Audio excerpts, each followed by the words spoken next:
Chapter 5. The great educational exhibits had long been closed, and only a few sections of the amusement park of the big exposition remained open. The giant solar beacon, its brilliant colors changing every second, maintained a solemn solitary watch over the exhibition buildings, while here and there groups of fair visitors wandered wearily back to their hotels. There was a sudden flurry of activity at the space ride concession. Gus Wallace and Luther Simms tumbled out of the shack and raced into their ship. Once inside the ancient craft, they secured the hatch and turned toward each other, smiling broadly. Wallace stuck out his hand. "Put her there, Simms, we did it." The two men shook hands heartily.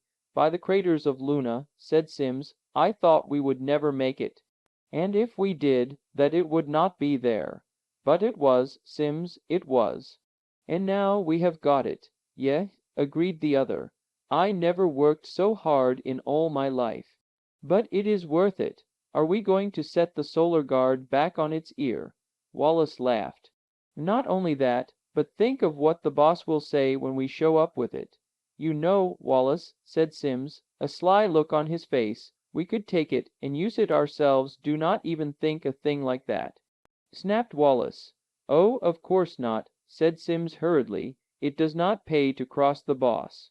There is enough here for all of us. You know," mused Wallace, "there is only one thing I regret." "What is that?" asked his partner. "That I did not get a chance to kick the space dust out of that punk, Cadet Manning." "Forget him," said Simms, waving his hand. "You will meet him again some day. Besides, why think about him when you have got the whole universe at your fingertips?" "You are right." "But some day I am going to catch him and tear him apart," snarled Wallace. "Come on. We have got to change over to atomic drive on this baby. I do not want to hang around here any longer than I have to." "Yeh," said Simms, "be pretty stupid if we are caught now." The two men climbed down into the power deck and began the job of refitting the freighter from chemical to atomic drive. Having already outfitted the vessel with atomic engines, it was a simple matter to change the exhaust, reset the feed lines, and emplace the protective lead baffles. In an hour the two spacemen were ready to blast off. "There she is," said Simms, standing back to survey their work. "As fast as anything in space, except the Solar Guard cruisers on hyperdrive." "O.K.," said Wallace. "Let us get out of here." Minutes later, in a jet car speeding along the main highway toward the exposition grounds, Captain Strong, Mike Hawks, and the three cadets of the Polaris saw a rocket ship blast off. They watched it disappear into the dark space above. "That might be they," said Strong to Hawks. "I had better alert the patrol ship near the space station and tell them to pick them up." "That could not be Wallace and Simms, sir," said Astro. "How do you know Astro?" asked Strong. "That was an atomic-powered ship. The wagon Wallace and Simms have is a chemical job. I know the sound of her jets almost as well as I do the Polaris." Hawks looked at Strong. "You can depend on Astro's opinion, Mike," said Strong. "He was born with a rocket wrench in his hand and cut his teeth on a reactor valve." They soon reached the outskirts of the exposition grounds and were forced to slow down as they wound their way through the darkened streets.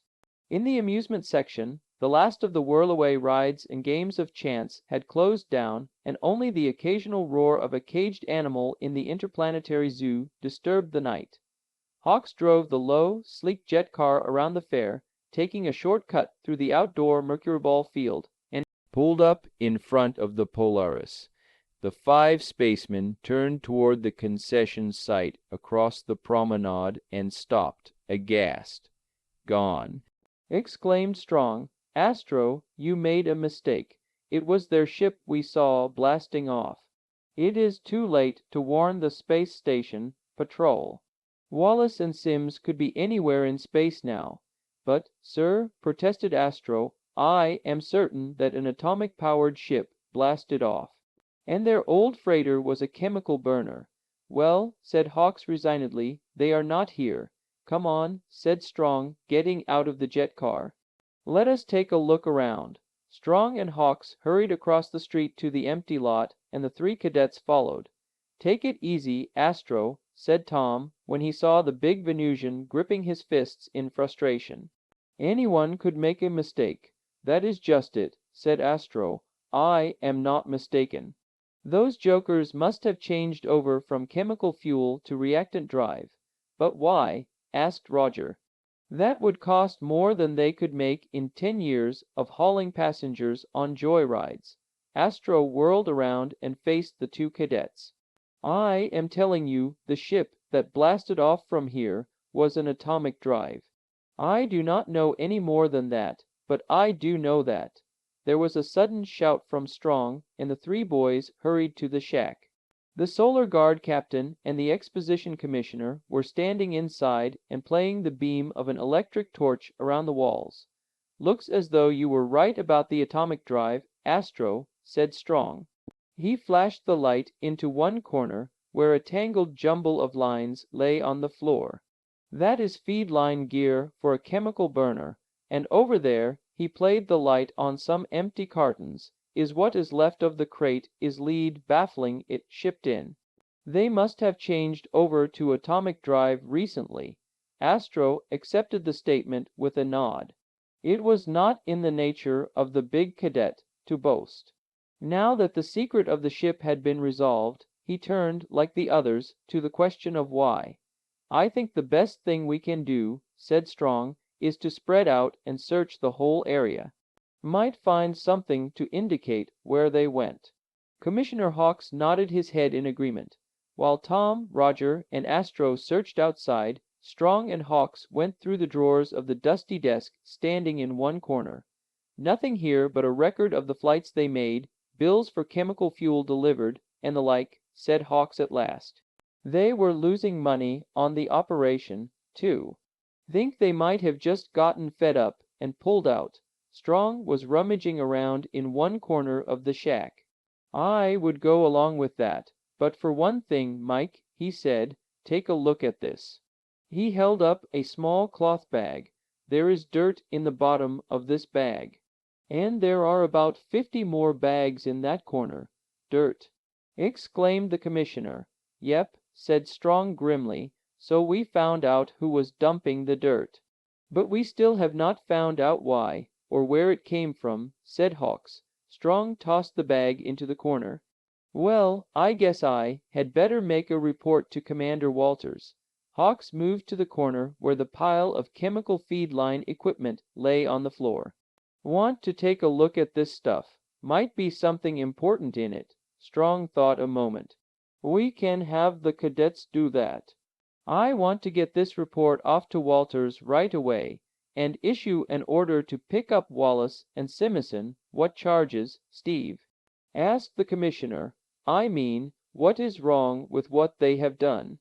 The commissioner's question was based on one of the cardinal rules among all Solar Guard officers of authority. Has the man committed any crime? Steve realized this and answered slowly. They have changed over to reactor drive without a license or permission. That is a violation of the Space Code, Section 21, Paragraph A. That is punishable by a suspension of space papers, and if the intention proved to be willful neglect of the code, a year on a penal asteroid. I think we can get them on that. The captain stepped to the door and called the cadets. Find anything? He asked when they entered the shack. Nothing, sir, replied Tom, except more evidence that they changed over to atomic drive. That is enough, said Strong. I am going to send a report to Commander Walters. Is the teleceiver on the Polaris hooked up, Roger? Yes, sir, replied Roger. But Astro will have to start up the auxiliary generators to give you power. Very well, then, said Strong. Corbett, you give Astro a hand on the power deck. And while we are gone, Manning, you go through that feed line junk there in the corner and see if there is anything important in it. Aye, sir, replied Roger. Strong and Hawks, followed by Tom and Astro, left the shack and hurried to the Polaris. On the power deck, Tom and Astro made the necessary connections on the generator, and in a few minutes, as power surged through the ship, Strong flipped on the teleceiver. Attention! Attention! This is Captain Strong on the Polaris calling Commander Walters at Space Academy.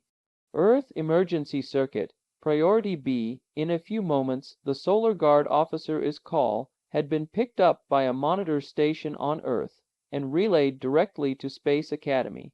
Commander Walters was roused out of bed, and when he appeared on the teleceiver screen, Strong saw he was still in sleeping dress. "Sorry to disturb you, sir," said Strong, "but something has come up here at the exposition that needs your immediate attention." "That is quite all right, Steve," said the commander with a smile. "What is it? Manning get into more trouble?" "No, sir," answered Strong grimly. "I wish it were as simple as that." He quickly related the details of the strange dirt cloud, and his suspicions of Wallace and Simms Walters. His expression grew serious. "I will get out an emergency bulletin on them at once, Steve. Meantime, you have full authority to head an investigation. Use any service you need. I will confirm my verbal order with official orders at once. Get on this thing, Steve." "It sounds serious. I will, sir, and thanks," said Strong. End transmission. End transmission, returned Strong, flipping off the teleceiver and turning to the ship is intercom. "Attention, power deck. Corbett, you and Astro go back to the shack and give Roger a hand. I am going to work with the commissioner here setting up search operations."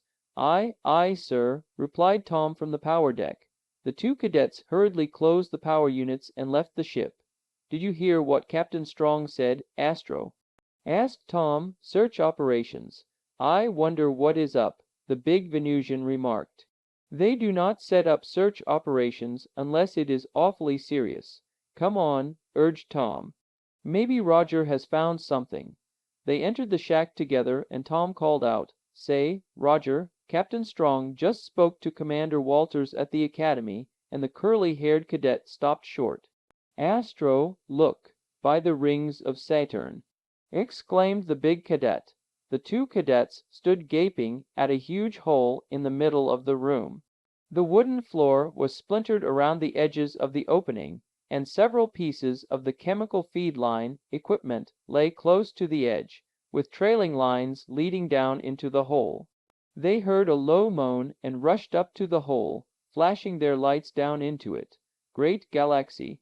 yelled Tom. "Astro, look, it is a shaft. It must be 1,000 feet deep." "And look," bellowed Astro. "There is Roger. See him, he is hanging there. His foot is caught in that feed line cable." The big cadet leaned over the hole and shouted, "Roger! Roger, are you all right?" There was no answer from the shaft. Nothing but the echo of Astro's voice.